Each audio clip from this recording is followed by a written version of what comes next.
वदिष्यामि सत्यं वदिष्यामि तन्मामवतु सर्वकारमवतु माम् अवतु वक्तारम् ॐ शान्ति शान्ति शान्तिः सहना भवतु सहनौ भुनक्तु सह वीर्यं करवावहै तेजस्विनावधीतमस्तु मा विद्विषावहै ॐ शान्ति शान्ति शान्तिः ॐ यश्चन्द्रसा वृषभो विश्वरूपः चन्द्रोऽद्योऽध्यमृताः सम्भूमा समेन्द्रो मेघया स्पृणोतु अमृतस्य देवभारं भूयासं शरीरं मे विचक्षणं स्वामी मधुमत्तमा कर्णाभ्यां भूरि विश्रुवम् ब्रह्मणः कोशोऽसि मेधया गिरितः श्रुतं मे गोपाय ॐ शान्ति शान्ति शान्तिः वृक्षस्य रेरिवा कीर्तिं पृष्ठं गिरेरिवा ऊर्ध्वपवित्रो वाजिनीव स्मृतमस्मि द्रविणं समञ्जसं सुमेधामृतोषितः इति कृशन्तोर्वेदानुवचनम् ॐ शान्ति शान्ति शान्तिः पूर्णमदः पूर्णमिदं पूर्णात् पूर्णमुदच्यते पूर्णस्य पूर्णमादाय पूर्णमेवावशिष्यते ॐ शान्ति शान्ति शान्तिः आप्यायन्तु ममाङ्गानि वाक्प्राणश्चक्षुः श्रोत्रमतो बलिन्द्रियाणि च सर्वाणि सर्वं ब्रह्मोपनिषदं माहं ब्रह्म निराकुर्याम् मां ब्रह्म निराकरो निराकरणं स्वनिराकरणं मे अस्तु आत्मनिर्णये उपनिषत्सु धर्मास्ते मयि सन्तु ते मयि सन्तु ॐ शान्ति शान्ति शान्तिः ये मनसि प्रतिष्ठिता मनो मे वाचि प्रतिष्ठितम् आविराविर्मयेऽग्नि वेदस्य महानीः सः श्रुतं मे मा प्रभासि क्रमेणाधीतेनाम् रात्रा सन्ददामि ऋतं वदिष्यामि सत्यं वदिष्यामि तन्मामवतु तद्वक्तारमवतु अवतु माम् अवतु वक्तारमवतु वक्तारम् ॐ शान्ति शान्ति शान्तिः ब्रह्मो अपि वाकयमनः ॐ शान्ति शान्ति शान्तिः ॐ भद्रं कर्णेभिः शृणुयाम देवाः भद्रं पश्येमाक्षभिर्यजत्राः स्थिरैरङ्गैः स्तुष्टुवागुंसस्तनूभिः यशेम देवहितैर्यदायुः स्वस्ति न इन्द्रो वृद्धश्रवाः स्वस्ति न पूषा विश्ववेदाः स्वस्ति नस्ताक्षो वरिष्ठनेमिः स्वस्ति नो बृहस्पतिर्ददातु ॐ शान्ति शान्ति शान्तिः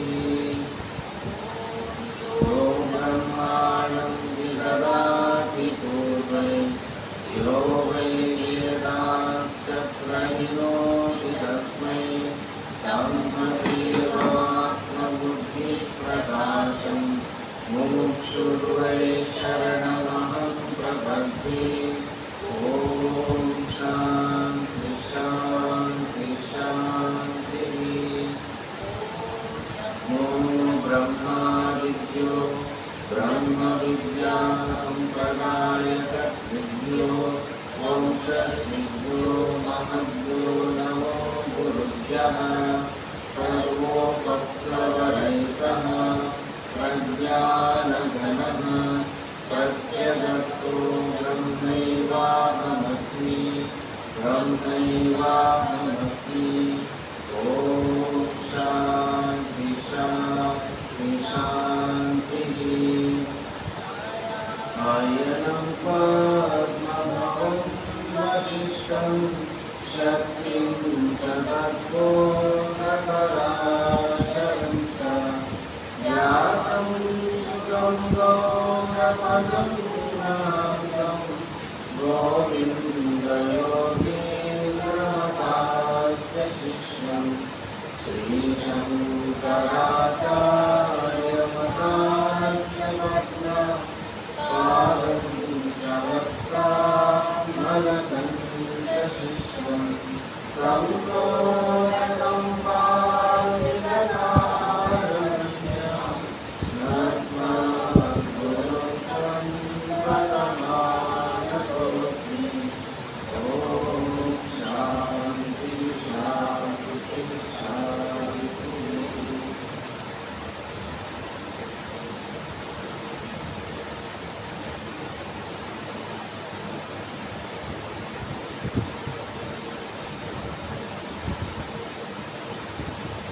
कल हम चौथा मंत्र के बारे में विचार किए थे।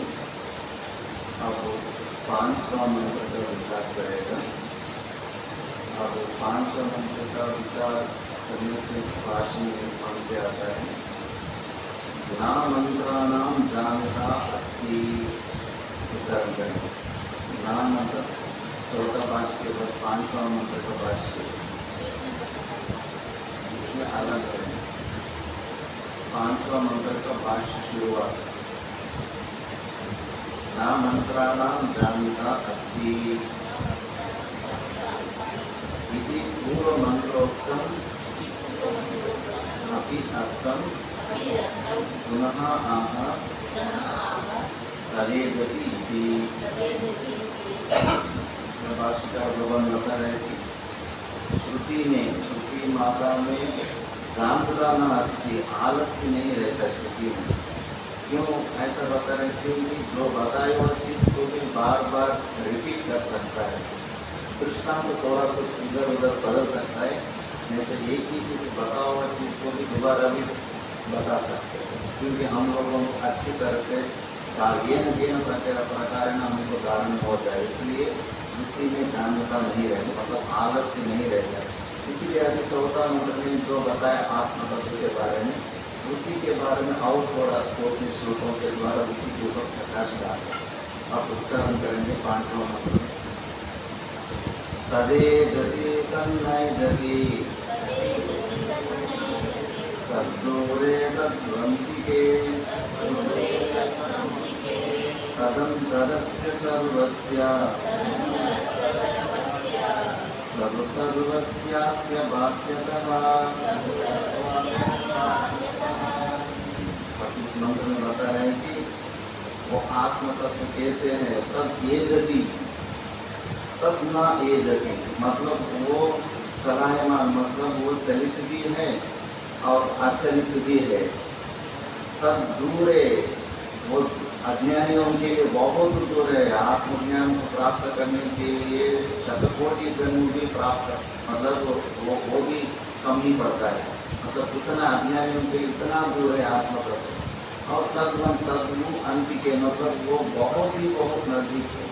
हमारा आत्म तत्व से, हमारा आत्मा अनुभव से हम कभी भी दूर हुआ ही नहीं है, बहुत ही नजदीक है। ज़्यादा समय भी नहीं है। शास्त्र तो बताता है कि आधा ही सेकेंड है, आधा सेकेंड से भी कम सेकेंड में ज्ञान हो सकता है, लेकिन अंतःकरण शुद्धि रहना चाहिए, इतना भी नजदीक है। दूर भी है अज्ञान के लिए, और तो अंतःकरण शुद्ध वालों से वो नजदीक भी है। फिर तदत्तर से सर्वस्या, फिर सबका अंत, सबका आत्म रूप से वही एक परमात्मा ही हर जीवों के अंदर अनिश्चित है, सबके अंदर है।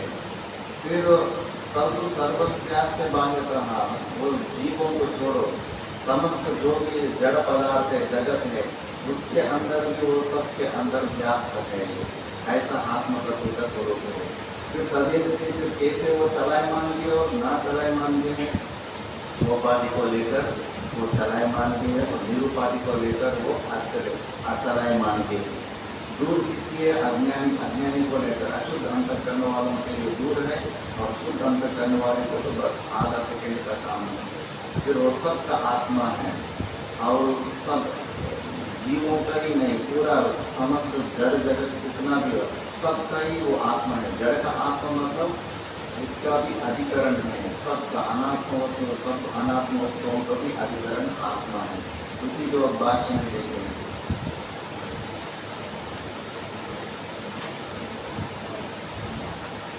तत् आत्मतत्वं यत् प्रकृतं तत् एजति चलति तदेव च न एजति स्वतः न एव चलति स्वतः अचलमेव सच्चलति इव इत्यर्थः। किंच तद्दूरे वर्षकोटिशतैः अपि अविदुषाम् अप्राप्यत्वात् दूरैव तद्भू अन्तिके इति चेदः तद्वन्तिके समीपे अत्यन्तमेव विदुषाम् आत्मत्वात् न केवलं दूरे अन्तिके च तत् अंतर अभ्यंतरे अस्य सर्वस्य यः आत्मा सर्वान्तरः इति श्रूयते। अस्य सर्वस्य जगतः नाम रूप क्रियात्मकस्य तदु अपि सर्वस्य अस्य बाह्यतः व्यापकत्वात् आकाशवत् निरतिशय सूक्ष्मत्वात् अन्तः प्रज्ञानघन एव इति च शासनात् निरन्तरं च। तत् आत्मतत्व, जो आत्मतत्व जिससे पहले पूर्व मंत्र में बताया गया, वो आत्मतत्व जब प्रकृतम तद एजति, वो चलता भी है, चलती। तदेव न एजति, स्वतः न एव चलती, मतलब वो स्वयं उसमें चलायमान नहीं है। माया को लेकर, उपाधियों को लेकर वो चलायमान भी है, उपाधि की दृष्टि से वो चलायमान भी है। अचलम एवं सब चलती इवा इकट्ठा, मतलब वो अचल होते ही वो हम चलायमान जैसे दिखाई पड़ता है। कि जैसे हम लोग रेलवे स्टेशन में महसूस किया होगा, हम हमारा ट्रेन में बैठे हुए और बगल वाला में एक ट्रेन खड़ा हुआ, कभी कभी वो बगल वाला ट्रेन थोड़ा सा धीरे से चलना शुरू होगा ना, हमको लगता है हमारा ट्रेन चल रहा है, और हमारा कोई पानी लाने के लिए कोई नीचे गया और हम सीधा डायरेक्ट चल जाओ, ट्रेन निकल रहा है, ट्रेन निकल रहा है। बगल वाला ट्रेन जाने से हमको लगता है हमारा ट्रेन भी चल रहा है। उसी प्रकार से तो हम लोगों को स्थिर होने पर भी ऐसा भ्रांति हुआ कि नहीं हुआ, हम चल रहा है। उसी प्रकार हमारा स्वरूप तो अस्थिर है, अचल है। कहीं कोई गति है ही नहीं हमारे अंदर, फिर भी हमको इस शरीर के साथ आध्यात्म करके हम चलने वाला फिरने वाला पूरा जगत चलायमान हो रहा है। वही मंत्र में ईशावाचन स्थितम सर्वम कहा, जगत्याम जगती, जगती शब्द से मतलब वो वन मूस, मतलब जो चलायमान हो रहा है वो जगत है। मतलब चलायमान नहीं होने पर भी हमको ये पूरा क्रिया हो रहा है, सब इतना बड़ा क्रिया है, यहाँ से वहाँ लोग आ रहे हैं, यहाँ वहाँ से यहाँ लोग आ रहे हैं, इतना बहुत कुछ बड़ा क्रिया दिख रहा है। उसी प्रकार भ्रांति से दिख रहा है, नहीं तो एक ही आत्म तत्व है, हमारे अंदर कोई क्रिया का होने का कोई संभावना नहीं, भ्रांति की वजह से ये सब कुछ क्रिया दिख रहा है। इसलिए योगी कुछ लोग ने इसको बिल्कुल स्वप्न को जैसे हम लोग देख सकते हैं उतना ही आसानी से पूरा एक जागृत अवस्था को देख सकते हैं। इतना हम लोग हर चीज़ को महाबुद्धि रखते उनके लिए तो कुछ है ही नहीं। यदि बगल में बॉम्ब भी गिर जाए उनको कोई बात नहीं पड़ता, मतलब वो स्वप्न की जैसे देख सकते हैं वो ज्ञान की वजह। उसी प्रकार वो उपाधि को लेकर हमको चलायमान होने जैसे महसूस हो रहा है, वास्तव में वो चलायमान नहीं है। फिर वो किंचा तब दूर है, मतलब वो दूर भी है, वर्ष कोटि शक्ति की अभी अभिदुषा, अविद्वानों के लिए तो वो बहुत दूर ही दूर है, क्योंकि ऐसा जिद्दी है पूर्व जन्म में यदि अच्छा से पुण्य कर्म नहीं किया है, इस जन्म में क्या हो रहा है कि बुद्धि में कुछ निश्चय हो जाता है, कहीं ना कहीं इधर उधर गाट का पानी पीकर मन में है ना कुछ चीज़ स्वयं ही निश्चय कर रहे थे, वो भी क्या है विचार नहीं करते, स्थूल निकना क्या न्याय बोलते हैं। जो भी हम लोग निश्चय करते हैं ये ऐसा ही है, ऐसा इसके लिए थोड़ा विचार करना पड़ता है, क्या हमारा जो निश्चय मिल सकता है कि नहीं मिल सकता है। स्थूल निकना न्याय मतलब जो खाए को बांधने के लिए जो ऊँट बोलते हैं, उसको मारते समय 4-5 मारने के बाद एक बार हाथ से हिला के देखते कि टाइट से जमीन में गाढ़ा है कि नहीं गाढ़ा है, फिर वो टाइट है तो फिर वो मारना छोड़ देते। उसी प्रकार हम लोग जो भी निश्चय करके रखा है उस निश्चय पर हम लोग विचार करना चाहिए। अब जो भी आपने मान के कि मैंने जो निश्चय करके समझा वही ज्ञान है, यदि वही ज्ञान है उसी से आपका आत्मनिधि को दुख निवृत्ति हुआ क्या, आपको सुख दुख का महसूस नहीं हो रहा है। एक तरफ से सुख दुख को राग में सब कुछ हो ही रहा है और हम लोगों के मन में मैंने जो भी निश्चय करके रखा वो ठीक ही है, ऐसा भावना भी है। ये सबसे बड़ा विघ्न बताया गया महापुरुषों में, पूर्व निश्चय, प्री कंक्लूजन्स। गुरुदेव के पास आने से पहले, शास्त्र पढ़ने से पहले भगवान के बारे में जो निश्चय कर लेते हम लोग, शायद ऐसा ही लोग इधर उधर पढ़ के, और वो पूर्व निश्चय हमको बहुत बड़ा विघ्न करते रहते हैं, क्योंकि वो ज्ञान में एक बार अहंकार आने से उसको दवाई भी नहीं। अन्य चीज़ों में कोई अहंकार आ गए तो वो कर्म भंग हो सकता है, लेकिन जो ज्ञान के अंदर जो अहंकार आ गए तो किसी को अपने से ज्ञानी मानता ही नहीं, और वो अपने निश्चय को ऐसा गलत निश्चय को रॉन्ग और स्ट्रॉन्ग कंक्लूजन, ऐसा पूर्व निश्चय की वजह से वो अपना जो मान के बैठे उससे बाहर आ ही नहीं सकते। जिद्दीपन है, जो भी है, बच्चों को भी देखिए, हमने देखा है हमारा ही बाराबंकी में एक भक्तों के घर में बचपन में 2 बच्चे थे, 2 बच्चों के लिए थोड़ा वाद विवाद करने को उनके पिताजी लायक थे, वाद विवाद करने के लिए उन लोगों की एक टॉपिक दिए। अभी जो भारत देश में 2 बड़ा पार्टी जो चल रहा है, चलो आप इस पार्टी के बारे में आपका पक्ष रखना, आप इस पार्टी के बारे में पक्ष रखना। वो लोग बचपन में ऐसा दिया तो आप उसी को जीती पकड़ लेना, मतलब उसको जीतना है, शास्त्रवाद करके जीतना है। अभी भी जो वो लोग बड़े हो गए, अभी भी वो वही पक्षों को हमारा पक्ष मान के अभी भी बात करते नहीं, हमारा यही पार्टी ठीक कर रहे हैं, यही पार्टी ठीक कर रहे हैं, मतलब जीती ऐसा चीज़ है, हारना नहीं चाहता है, तो अहंकार की वजह से। इसलिए कोई भी पूर्व निश्चय को नहीं रखना चाहिए।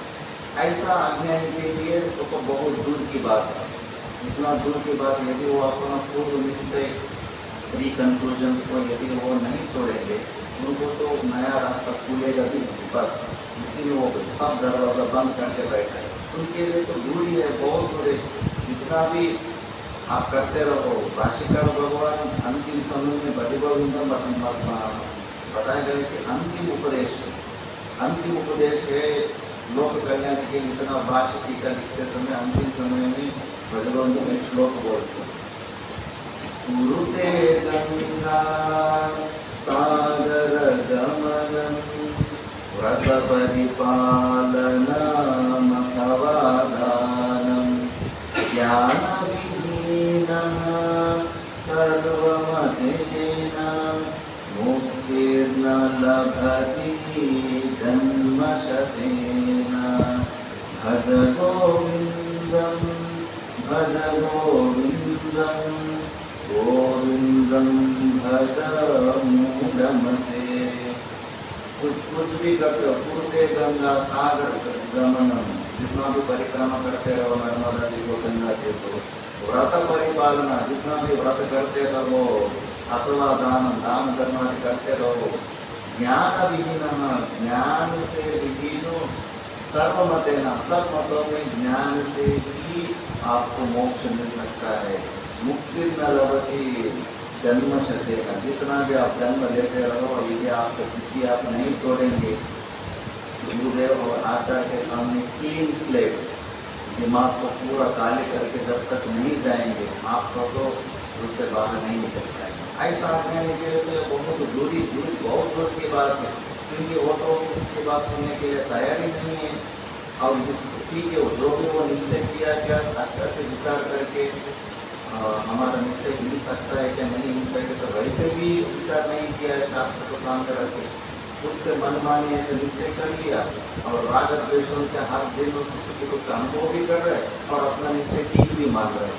यदि आपका निश्चय ठीक है फिर आपको तो आत्मनिष्ठ दुष्ट होना चाहिए। अच्छा तो वो दुष्ट नहीं होना तो फिर आपको सीखना चाहिए दुष्ट के लिए कुछ ना कुछ हमारे निश्चय में गड़बड़ी है। ऐसा भी नहीं होता, जिद्दी को पकड़ के पूरा जीवन व्यक्त कर लेते। ऐसा ज्ञानी पीड़ित तो बहुत दूर है। और तद्भु अंतिके चेदः, तद्भु अंतिके ऐसा परिचय करने से वो एक निपात है, वो ऐसा विस्मय रूप से, और ये बहुत ही नजदीकी है, समीपे अत्यंतमेव विदुषाम आत्मत्वात् न केवलम दूरे अंतिके च। जैसे जनक महाराज जी को भी शंका हो रहे थे, उन्होंने वेद में एक मंत्र पढ़ा था, एक घोड़े के ऊपर एक रिक्का के अंदर इस तरह एक पाव रख के दूसरा पाव उस तरफ रखने के बीच में जितना समय रहता है, मतलब आधा सेकेंड का बराबर समय, उतने समय में ही मोक्ष हो सकता है। ऐसा शास्त्र का वाक्य है। फिर वो उसी वाक्य को पकड़ के सब ज्ञानियों को पकड़ के वो उसी को प्राइज मनी भी रखा था। मुझे कोई यदि बॉक्स दिलाएंगे तो उनको प्राइज मनी, यदि नहीं दिलाएंगे तो फिर सबको जेल के अंदर डाल देना था। फिर इसी बात को देखकर अष्टावक्र का पिता भी उसी में फंस गए थे। फिर अष्टावक्र जी ने वहाँ आए, अष्टावक्र जब आए तो सब लोग जोर से हंसे, क्योंकि उनका 8 टेढ़ियाँ थे 8 शरीर में। फिर उसको शरीर को देकर सब जोर से हंसने लगे, तो वो सबसे ज़्यादा वो जोर से हंसने लगे। फिर राजा को शक हो गया, ये क्यों हंस रही है बालक, बालक को तुम क्यों, ब्राह्मण देव तुम क्यों हंस रहे हैं? देखो आप उस पूरा मांस का व्यापारियों को आपको बगल में बिठाया है, मतलब वो शरीर को देखकर अंदाजा लगा रहे ना, फिर इस मांस व्यापारी से आपको क्या मोक्ष मिलेंगे? फिर राजा गंभीरता से उसको समझे ये बच्चा सामान्य नहीं है। फिर उनके सामने ऐसा क्या सच्ची में ऐसा आधा सेकेंड में काम हो सकता है क्या? हाँ हो सकता है। फिर उन्होंने उसी समय अष्टावक्र गीता का प्रकट हुआ है, तो देखा है कि जनक महाराज जी का अंतःकरण में शुद्ध था, उनको उसी प्रकार थोड़ी समय में ज्ञान करा के घोड़े को मंगवा के घोड़े के ऊपर बिठा के भी दिखा दिया। वो समाधि स्थिति में चले गए थे, 7 दिन पता नहीं कहाँ गिरे थे, क्या हुआ थे। फिर उसको समाधि से बाहर निकल गए तो सब लोग विलाप कर रहे थे, रानी बचाए रहे, कहाँ चले गए थे आप 7 दिन ऐसे। 7 दिन अभी मैंने थोड़ी समय के लिए आंख बंद के 7 दिन कैसे हो गए? मतलब वो स्थिति ऐसा है, वहाँ बियॉन्ड टाइम स्पेस है, जो हम लोगों को समय लंबापन ये सब जो महसूस हो रहे कुछ है ही नहीं, सब कुछ भ्रांति रूप से दिख रहा है। वो टाइम भी है ना, हमारे हिसाब से हम लोग बहुत लंबा चौड़ाई ये सब गिनती करके रखते हैं। उस स्थिति में तो वो टाइम से भी बियॉन्ड, उसको ऐसा नहीं लगता है कि हम बहुत समय इसमें व्यतीत हो करेंगे। फिर ऐसा वो उनके लिए ऐसा शुद्ध अंतःकरण के लिए बहुत ही नजदीक हो गई, आधा सेकेंड में हो गए। शास्त्र का मतलब इतना है, वो मस इतना ही नहीं, अंतःकरण शुद्ध, अत्यंत अंतःकरण शुद्धि ना होने की वजह से उसका आलम्बन हम लोगों को लंबा लेना पड़ता है, नहीं तो वो तो आधा सेकेंड का काम। इसलिए उसी और उसको प्रमाण भी दे। और तद अंतर अभ्यंतरे अस्य सर्वस्य, और इसका सब और श्रुति का प्रमाण दे रहे। ये बात हम कपोल कल्पना से हमारा मनमानी नहीं बता रहे, शास्त्र प्रमाण। या आत्मा सर्वांतर, सबके अंदर है, अधिष्ठान से अतिरिक्त तो बाहर अस्तित्व है ही नहीं। जैसे देखिए हम सुषुप्ति में गए थे, यदि हम दिन में भी यदि सुषुप्ति में चले गए, नहीं तो समाधि स्थिति में चले गए, सूर्य का भी अस्तित्व है ही नहीं। सूर्य होने पर भी हमारा अतिरिक्त से उसका अस्तित्व है ही नहीं। यदि हम चाहेंगे तो भी सूर्य का भी हमका ज्ञान होता है, नहीं तो सूर्य का भी ज्ञान कहाँ होता है सुषुप्ति आदि में। पहले हम है तो सब कुछ, बाकी सब दुनिया हमको महसूस हो। यदि हम ही अधिष्ठान रूप से हम छुट्टी ले लेंगे तो बाकी इस जगत को कोई अस्तित्व है ही नहीं। तो सबके अंदर सर्वव्यापक आत्मा है, क्योंकि एक ही आत्मा है, उसी के ऊपर आभास रूपी ये जगत दिख रहा है। इसलिए हर एक वस्तु में सत्य चित्त रूप वो अनवधि है। मोबाइल अस्थि, मोबाइल एग्जिस्ट, और उस मोबाइल का ज्ञान भी होता है। और हम तो स्वयं मैं हूँ ऐसा किसी सबको मालूम है, और मैं हूँ ऐसा हम लोगों को ज्ञान भी है। बस एक सचित में आनंदत्व का प्रतीति नहीं हो रहा है। आनंदत्व का प्रतीति होने के लिए उपाधि नहीं रहना चाहिए। उपाधि उसका बाधक है। बुद्धि रूप जो उपाधि है, जब तक वो चालू रहेंगे वो आनंदत्व का पूर्ण रूप से हमको महसूस नहीं होगा। प्रिय मोह प्रमोद वृत्ति से थोड़ा कुछ तो महसूस हो सकता है, लेकिन जब तक उपाधि रहेंगे तब तक आनंदत्व का व्यक्त नहीं होगा। जब सुषुप्ति आदि में जब उपाधि लीन हो जाता है, उस समय पूर्ण रूप से आनंदत्व भी हमारे अंदर व्यक्त होते हैं। इस प्रकार हर एक वस्तु में सचित वो सबके अंदर अनुभूति है। अब उसी को देखना चाहिए। अब इसलिए वो या आत्मा सर्वांतरः वितरक उपनिषद प्रमाण है कि आत्मा सबके अंदर व्याप्त है। और अस्य सर्वस्य जगतः नाम रूप क्रियात्मकस्य तदु अपि सर्वस्य अस्य बाह्यतो व्यापकत्वात् आकाशवत् निरतिशय सूक्ष्मत्वात् अन्तः। ये भी बृहदारण्यक प्रज्ञान गण एवं, ये भी बृहदारण्यक से प्रमाण है कि वो और भी अन्य श्रुतियाँ तो अनोर अनिया महतोर महिया, इसको बहुत लोग नहीं समझ पाते। जो महत भी है, बहुत बड़ा भी है, और सबसे छोटा भी है, ये कैसा कौन सा वस्तु हो सकता है? यहाँ अनोरणीय से बहुत सूक्ष्म है, ये अर्थ लेना पड़ता है। वो ऐसा ही वस्तु हो सकते जैसे आकाश जैसे जो व्यापक हो सकता है, वो बहुत आकाश से बड़ा कोई वस्तु दुनिया में नहीं है। और वो छोटा तो नहीं बन सकता, लेकिन वो सूक्ष्म है। सूक्ष्म इसलिए कि इंद्रियों के द्वारा उसका गोचर नहीं होता है। आकाश का हम लोग स्पेस, खाली जगह का ज्ञान हम सोचते हैं कि हमको इंद्रियों के द्वारा होता है, इंद्रियों के द्वारा नहीं, अनुमान से होता है। आकाश का लक्षण है अवकाशदात्रित्व, आकाशत्व, अकोमोडेटिंग कैपेसिटी। जहाँ कोई भी वस्तु रखने का वहाँ जहाँ मौका रहता है, हाँ यहाँ पुस्तक रख सकते हैं, मतलब यहाँ पहले स्पेस था, मतलब पुस्तक को वहाँ रखने के बाद पता यहाँ स्पेस है। इसलिए अनुमान से हमको आकाश का ज्ञान होता है, वो बहुत सूक्ष्म है।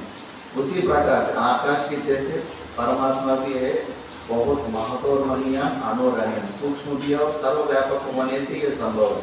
इसीलिए आत्मा का स्वरूप ऐसा निर्गुण स्वरूप ही है, सर्वव्यापक स्वरूप ही है। इति शासनात् निरंतरंच, और वो सदा है, हमारा अभाव कभी भी नहीं हुआ। ये सब बार बार हमको बुद्धि को समझना पड़ेगा। इस बुद्धि में कमजोर इतना है कि मृत्यु को इस शरीर के साथ आध्यात्म करके नश्वर शरीर के साथ संबंध रखते, वो भी अपने आप को नश्वर समझता है। इसलिए बहुत जब ये शरीर का वियोग आदि जब आता है तो बहुत कंपित हो जाता है हम जीवात्मा, क्योंकि गलती से माना है, गलत चीज से साथ संबंध रखा है, इसलिए उसका गुण हमारे अंदर आ गए। ये तो नश्वरी है, लेकिन हम तो सदा रहेंगे, हमारा अभाव कभी भी नहीं हुआ है, सदा हम रहेंगे और आनंद स्वरूप से रहेंगे, इसलिए निरंतर रहेंगे। ये सब श्रुति प्रमाण है। और बता रहे अगले मंत्र से उच्चारण करेंगे। यस्तु सर्वाणि भूतानि आत्मन्येवानुपश्यति सर्वभूतेषु चात्मानं ततो न विजुगुप्सति। मिलकर यस्तु सर्वाणि भूतानि आत्मन्येवानुपश्यति सर्वभूतेषु चात्मानं ततो न विजुगुप्सति। यह तु सर्वाणि भूतानि आत्मनि एव अनुपश्यति, मतलब वो जो इस तत्व को जो जाना है, वो जीवन मुक्त पुरुष सब भूतों को अपना ही आत्मा के अंदर ही देखते हैं। जैसे स्वप्न में इतना बड़ा सृष्टि कर लेते हैं हम, और इतना बड़ा सृष्टि में जितना विचित्र कैरेक्टर को सृष्टि करते हैं, हमारा शेर को भी हम सृष्टि करते हैं, हमारा ये बिल्कुल यहाँ का जैसे शरीर वैसा एक शरीर भी वहाँ सृष्टि कर लेते हैं, उस शेर से फिर डरते रहते हैं। हमारा शत्रुओं को भी वहाँ जो जागृत अवस्था में थे उन लोगों को भी वहाँ सृष्टि कर लेते हैं, और उनसे बहुत कुछ डांटेंगे, कुछ अपमान करेंगे, उससे दुखी भी होते रहते हैं। इतना बड़े विचित्र स्वप्न में सब कुछ हम लोग सृष्टि कर लेते, बस उठने के बाद उसके प्रति हंसी आ जाए, मतलब हमारा ये अधिकरण रूप में इतना सब कुछ बड़ा क्रिया चल गया है। उसी प्रकार जीवन मुक्त पुरुष भी सब कुछ जो भी ये जगत दिख रहा है वो अपने अंदर ही अधिष्ठान रूप से भ्रांति रूप से ये सब कुछ स्वप्न जैसे जैसे दिख रहा है वैसे ही मान लेते हैं। और सर्वभूतेषु च आत्मानं ततो, सर्वभूत सब भूतों में उनका ही आत्मा मान लेते हैं, उनसे अतिरिक्त कुछ मानते हैं। जैसे मान लो हमारे शरीर को साथ हम लोग तादात्म्य कर चुके हैं, फिर शरीर के अंदर कभी कभी बात करते समय भ्रांतों के बीच तो जिह्वा आ जाता है। जिह्वा आने से क्या भ्रांत के ऊपर गुस्सा के हम भ्रांत को तोड़ देंगे क्या? हमारा ही हिस्सा है, इसलिए हमको भले ही उससे हमको दर्द महसूस होता है, फिर भी हमको उसके प्रति द्वेष नहीं होता है। उसी प्रकार जब प्रारब्ध के अनुसार हम लोग जिनके साथ रहते हैं, कुछ सुख दुख का लेने देने का निमित्त की वजह से हम लोग एक जगह इकट्ठा होते हैं, अब किसी के द्वारा सुख दुख आदि मिलते रहते हैं, तो वो स्वयं मतलब अपना हम लोगों के शरीर से हमको कैसे दुख प्राप्त होता है उसी प्रकार से समझ लेते हैं, और उससे कोई पर्सनल द्वेष लंबा चौड़ा नहीं रखता है। तुरंत गुना गुनेश वर्तन से वो कुछ बोल देते, ये भी कुछ डांट सकता है, लेकिन उसको मन के अंदर नहीं लेते, अपना ही शरीर का अंग जैसे मान लेते। इतना क्या छोड़ो, जैसे कोई इंडिया पाकिस्तान यदि युद्ध होगा, हम लोगों का व्यापक पूरा भारत देश तक हो जाएंगे। यदि वहाँ बॉर्डर के आसपास में रहने वाला गाँव में यदि वो फौजी को कुछ दिक्कत आ गई तो वो अपना समझकर उनको पूरा मदद करते हैं। मतलब थोड़ा सा व्यापक बुद्धि बढ़ने से सबके, फिर इसके बाद कोई भारत देश का कोई एक फौजी भी मर जाए हम लोगों को दुख लगता है। मतलब एक देश से इतना व्यापक कर सकते, तो उसी व्यापक जो सर्वे भवन्तु सुखिनः सर्वे सन्तु निरामयाः, और पूरा प्रपंच को ही हमसे अभिन्न जो समझेंगे, हमारे जो समझेंगे, फिर वो किससे द्वेष करेंगे, वही अगले मंत्र से बताएंगे। वो तत्व ना विजुगुप्सति, मतलब वो किसी से घृणा नहीं करते, किसी से द्वेष नहीं करता है, क्योंकि अपने से भिन्न किसी को माना ही नहीं। जो भी समस्या आ रहा है, हम लोग अपने से वो भिन्न अस्तित्व को लेकर ही हम लोगों को सब कुछ इनसिक्योरिटी आता है। जैसे शेर है, शेर किसी जानवर से उनको कोई डर है ही नहीं, लेकिन चलते समय सबसे ज्यादा पीछे पीछे मुड़कर देखकर चलने वाला शेर ही है। मतलब हम तो आगे किसी से आप उनका डर ही नहीं, तो फिर पीछे मुड़कर क्यों देखते हैं? क्योंकि उनको दूसरा शेर से डर है, कोई आके हमारे इलाका कब्जा ना जाए। योगी भी ऐसा है, वो तो मिनी ईश्वर है भूलोक में। उनका तो कोई सामान्य जीवों से, किसी से, कोई देवताओं से भी उनको डर नहीं है, लेकिन वो दूसरे योगियों से वो डरता है। जैसे संत ज्ञानेश्वर महाराज में तो वो चांद योगी थे, तो संत ज्ञानेश्वर से वो डर गए थे, क्योंकि उनका चेला और इनका चेला लड़ते रहे आपस में। लेकिन योगी को भी ऐसा डर हो गया, क्योंकि वो जगत सत्य तो बुद्धि है, लेकिन जो ज्ञानी है अपने से भिन्न किसी को अस्तित्व है ही नहीं। जैसे पंचदशी में आता है योगी और ज्ञानी में फर्क क्या है। जैसे एक राजा ने कंपटीशन लगाता है, पेंटिंग का कंपटीशन, दो दीवार इधर एक उधर है, उस तरफ है, जो अच्छा पेंटिंग करेंगे वो जीतेंगे। योगी तो पहले सुबह से शाम तक बहुत अच्छे अच्छे डिजाइन लगा के एक तरफ पूरा बड़ा दीवार को पेंटिंग कर लेते। ज्ञानी कुछ नहीं करता है, चुपचाप आराम से बैठ के देखते रहेगा। जब राजा आने से थोड़ा सा पहले पूरा इस तरफ दीवार में पूरा दर्पण फिट कर देंगे, और उन्होंने पूरा सुबह से लेकर शाम तक जितना मेहनत करके पेंटिंग किया वो उसी का रिफ्लेक्शन इसमें इस तरफ और अच्छा दिखेंगे, और ये गंदा भी नहीं होंगे। फिर राजा इन्हीं को, ज्ञानी को एक बहुमान देते। मतलब ये दृष्टांत है। मतलब आप जितना भी इस दुनिया में ताकतवर बनेंगे, उसका आत्मा बन जाएंगे ज्ञानी।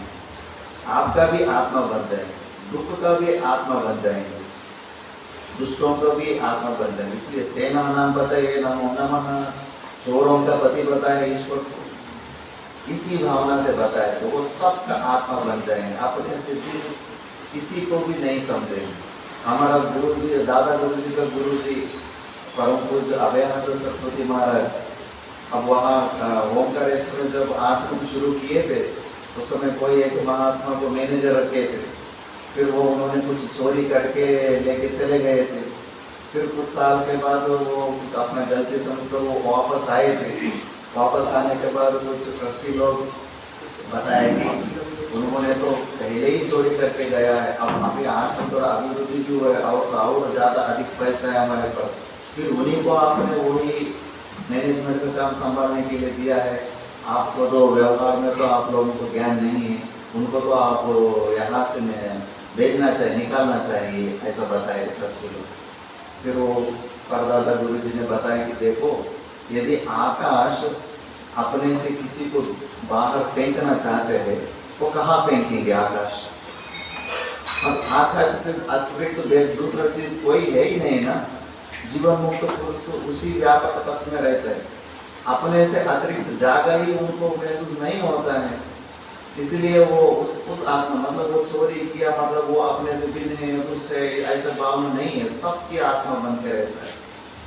इसलिए उसी भावना से यहाँ सर्वभूतेषु तो आत्मान, सब भूतों में अपना ही आत्मस्वरूप मानते, इसलिए वो ततो न विजुगुप्सते, वो किसी से घृणा नहीं करते हैं। इसलिए हम लोगों को ये सब घृणा हो रहा है, इनसिक्योर फील हो रहा है, किसी से क्रोध आदि आ रहा है, अपने से भिन्न मानने को से, ये भेद ज्ञान की वजह से सब अनर्थ होता है। इसलिए समस्याओं का जड़ तक पहुंचना चाहिए। कोई भी आज तक ठीक तो मतलब वो उत्तर नहीं देते। जैसे हम लोग ऋषिकेश में हम ऑफिस में काम करते समय ऑफिस में कुछ खटपट हो गए, होते रहते आज तक उम्र भी। फिर मैंने वहाँ मंडलेश्वर जी के पास जाके बताया कि हमको दूसरा से सेवा दे दीजिए महाराज जी, हमको थोड़ा राग वृत्ति बढ़े। उस समय ठीक है, ऐसा करेंगे, ऐसा हमको भेज दिए। फिर वहाँ सेवकों को बताया कि देखो ये बहुत अच्छे साधक है, वो जिस व्यक्ति के द्वारा इनको दुख मिला उस व्यक्ति का नाम नहीं बोला, अपने अंदर गलती को देखा है, राग द्वेष तो वृत्ति बढ़ गई है। ऐसा और थोड़ा गहराई से जाने से आवरण शक्ति, विक्षेप शक्ति की वजह से मैं पीड़ित हूँ, मुझे दूसरा कुछ ऑल्टरनेट दे दीजिए, ऐसा हम लोग बोलना चाहिए। कोई भी ऐसा नहीं बोलते। जब समस्या आता है हर समय हम लोगों को दुख का नहीं तो बाहर ही दिखते रहते, बाहर ही बताते रहेंगे। मूल रूप से आवरण शक्ति और विक्षेप शक्ति है, ये यहाँ तक पहुँच नहीं सकते। हर दुख के पीछे यदि गहराई से अंदर जाएंगे, ऐसा एक योगी ने बताया ऋषि लोग मूल क्यों कहते हैं? सब कुछ क्योंकि ये मूल काटने से, मूल अधिक खाने के वजह से ऐसा माना जाता है कि जो चीज़ हम खाते हैं उसमें गहराई से मूल ढूंढने का आदत भी बन जाएंगे हम लोगों को। गहराई से समस्या का मूल क्या है वहाँ तक पहुँचने का। फिर जब पता चलता है कि हमारा बिना ज्ञान से, अज्ञान की वजह से सब कुछ पता है, वो कारण को पकड़ेंगे तो वो समस्या को पूरा बेसमेंट है उसको हिला दिया तो फिर समस्या कहाँ आएंगी?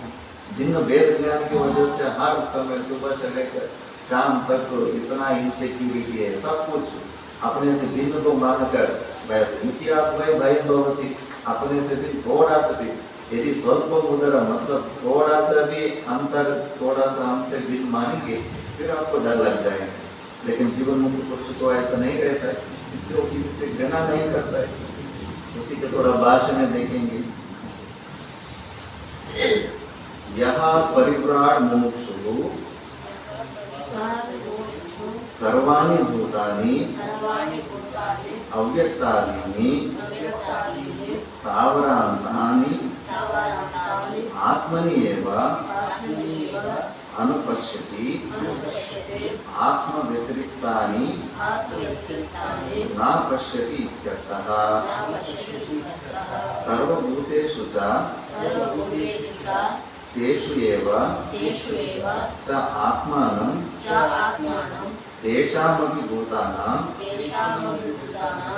स्वम् आत्मानं आत्मत्वेन यथा अस्य देहस्य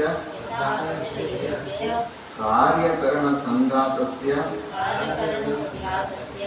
आत्मा अहं सर्वप्रत्यय साक्षी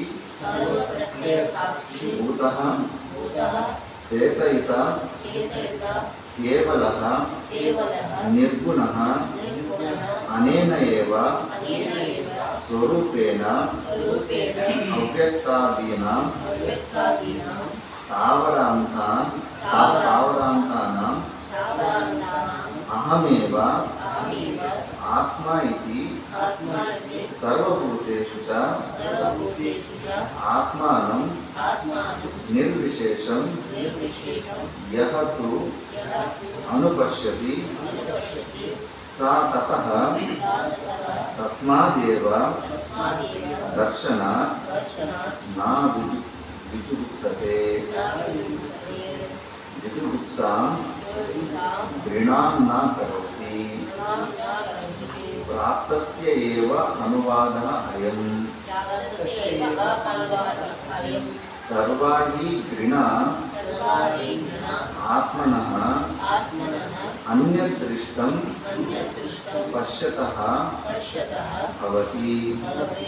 आत्मानम् एव अत्यन्तं विशुद्धं निरन्तरं पश्यतः न घृणा निमित्तं अर्थान्तरम् अस्ति इति प्राप्तम् एव ततः न विजुगुप्सते इति। यह परिव्राट जो परिव्राजक है, जो जीवन मुक्त पुरुष मुमुक्षु सर्वाणि भूतानि सब भूतों में अव्यक्तादीनि स्थावरांतानि मतलब माया से लेकर मतलब विक्षेप शक्ति से लेकर जितना भी है वहाँ से लेकर स्थावरांतानि आत्मनि एव अनुपश्यति। हमारा आत्मा का ही स्वरूप मानते, अपने से भिन्न नहीं मानते हैं, उनका ही स्वरूप मानते हैं। आत्मा व्यतिरिक्तानि न पश्यति इत्यर्थः। आत्मा से अतिरिक्त उनको वो देखते नहीं हैं। अधिष्ठान रूप में केवल भ्रांति रूप में यह सब प्रतीति हो रहा है। सर्वभूतेषु च तेषु एव च आत्मानं तेषामपि भूतानां स्वम् आत्मानं आत्मत्वेन।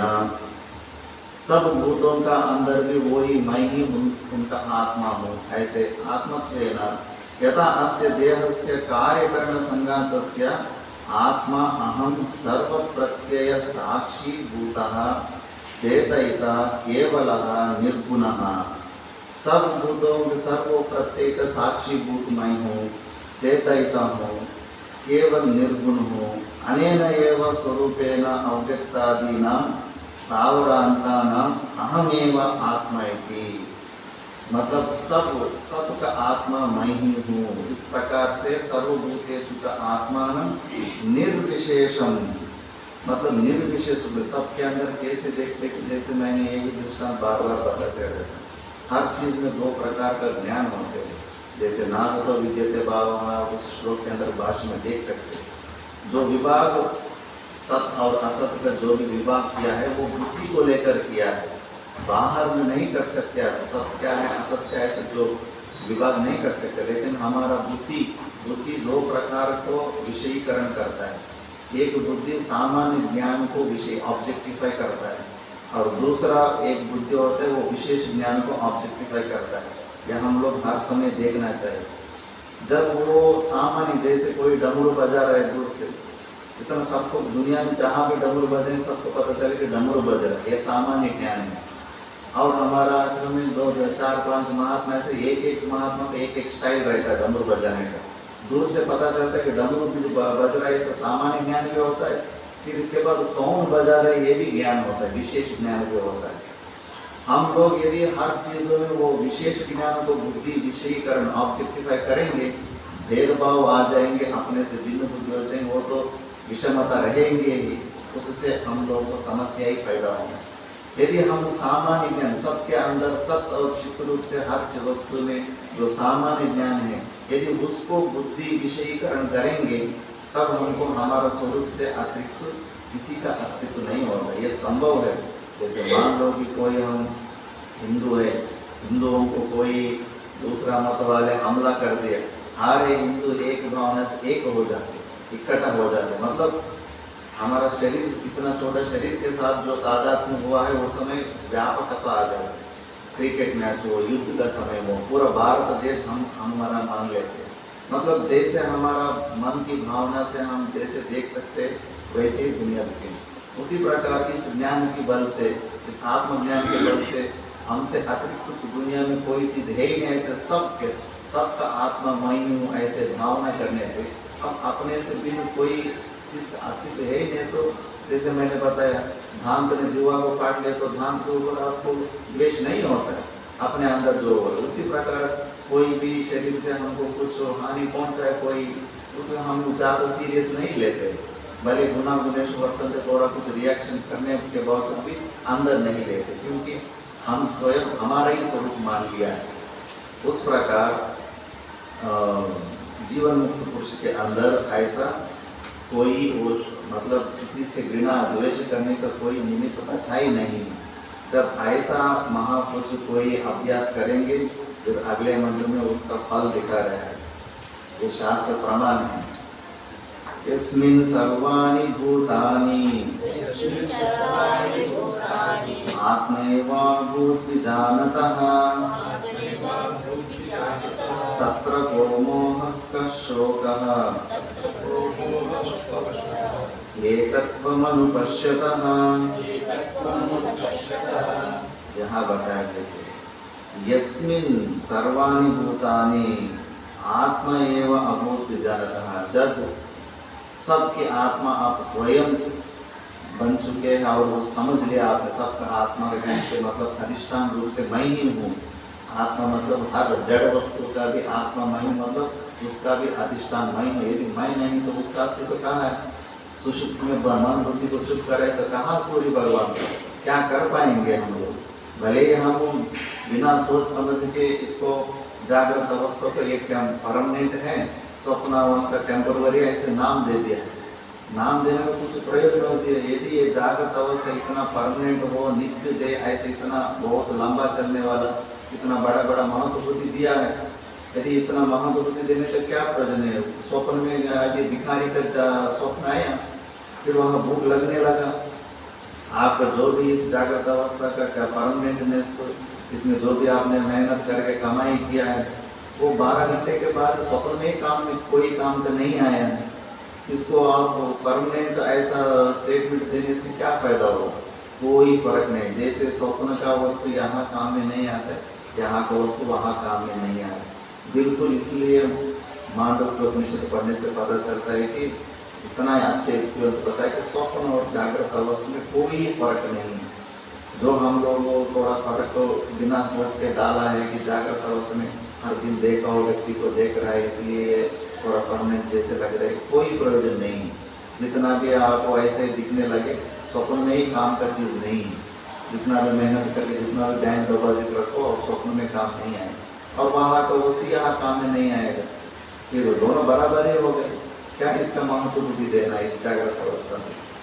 उस प्रकार जब जीवन मुक्त पुरुष सब जड़ वस्तु का भी अधिष्ठान मैं ही हूँ ऐसा जब समझ लेता है, तत्र को मोह तत्र को कहाँ शोक कहाँ एक तत्व मनुष्य कहाँ शोक मिलेगी, कहाँ मोह मिलेंगी।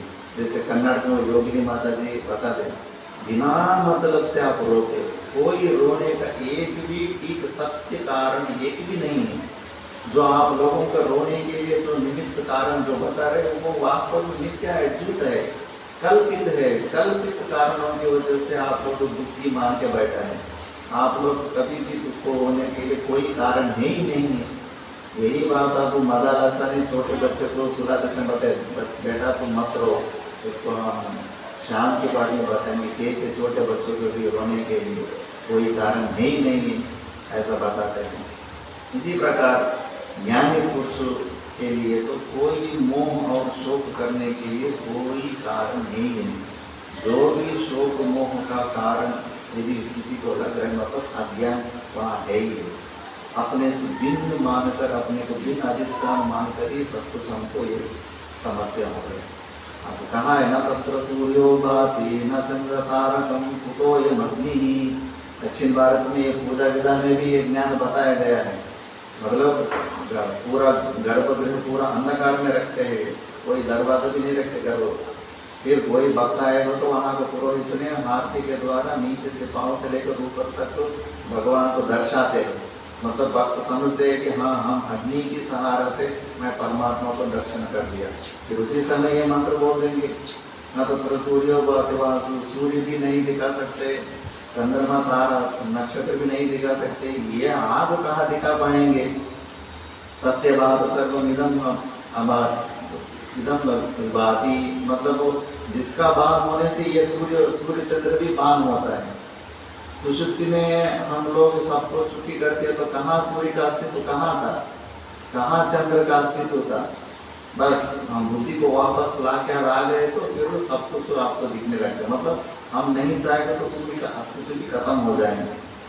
हमारा अस्तित्व होने से पहले हम हैं, सूर्य है, ऐसा हम लोग उसका सिद्ध करने के लिए तो पहले उससे पहले तो हम होना चाहिए।